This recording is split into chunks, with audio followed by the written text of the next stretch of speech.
જય માતાજી મિત્રો, સ્વાગત છે આજના નવા વિડીયોમાં। આજે તારીખ છે 8/9/2025 ના રોજ બનાસકાંઠા જિલ્લામાં વરસાદી માહોલ જામ્યો છે અને કેટલાક વિસ્તારમાં ધોમધમાટ વરસાદ પડ્યો છે। એટલે બનાસકાંઠા જિલ્લાના જીવાદોરી સમાન ગણાતા દાંતીવાડા ડેમ ઉપર એક નજર કરીએ તો હાલમાં દાંતીવાડા ડેમમાં પાણીની આવક 9377 ક્યુસેક પાણીની આવક છે।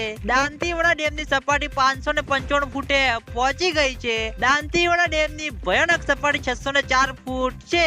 દાંતીવાડા ડેમ 74.50% ભરાઈ ગયો છે મિત્રો। અને ઉપરવાસમાં વરસાદ છે એટલે દાંતીવાડા ડેમમાં પાણીની આવકમાં વધારો જોવા મળશે। હાલમાં તો પાણી ઓછું થયું છે અને મોડી રાત્રે ઉપરવાસમાં વરસાદ પડ્યો છે એટલે દાંતીવાડા ડેમમાં પાણીની આવકમાં હજુ પણ વધારો જોવા મળશે। એટલે આ હતા આજના બનાસકાંઠા જિલ્લાના જીવાદોરી સમાન ગણાતા દાંતીવાડા ડેમના તાજા અને લાઈવ સમાચાર। તમે બધા અમારી ચેનલ ઉપર નવા હોય તો સૌથી પહેલા વિડીયોને લાઈક કરી દેજો, કોમેન્ટ કરી દેજો અને ચેનલને સબસ્ક્રાઇબ પણ કરી દેજો। તો મિત્રો, જય માતાજી।